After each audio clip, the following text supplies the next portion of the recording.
J'ai commencé à skipper en secondaire 2. Je me disais, tu sais, je suis stressé, je suis fatigué, puis ça sert à rien, de toute façon, je suis poche. Puis personne ne m'a posé des questions, je faisais juste skipper comme ça.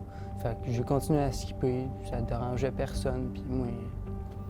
Puis là, maintenant, je réalise que je ne serai pas avec mes amis pendant tout le reste de mon parcours, puis je n'irai pas au bal avec eux autres. C'est poche.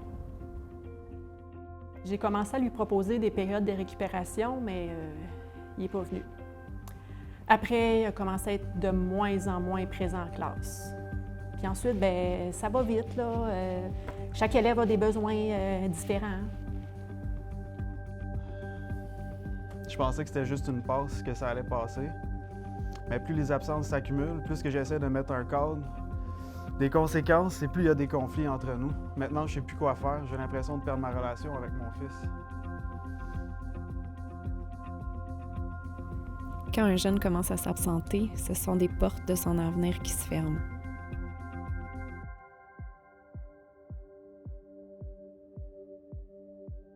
Il faut prendre la situation au sérieux.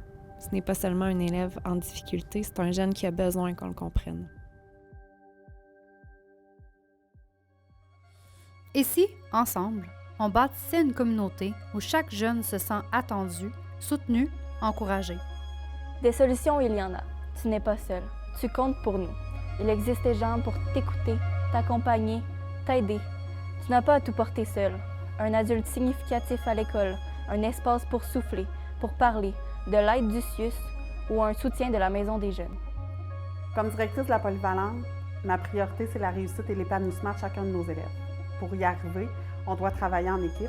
C'est pourquoi nous avons absolument besoin de vous, les parents. À toi, le parent, ton écoute est précieuse.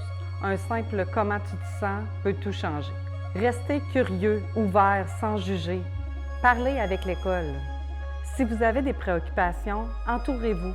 Au besoin, allez chercher de l'aide. Avec tous les changements que vivent les jeunes à l'adolescence, soyons prêts à répondre présent. Soyons prêts à être la personne qui pourra leur redonner l'espoir et la confiance dont ils auront besoin au moment où ils en auront besoin. Ce n'est pas seulement une question de priorité ou de temps, c'est une question de confiance en nos jeunes et en notre pouvoir d'influence collectif. Nous répondons présent. Je réponds présent. Je réponds présent. Je réponds présente. Je réponds présent. Je réponds présent. Répondons présent.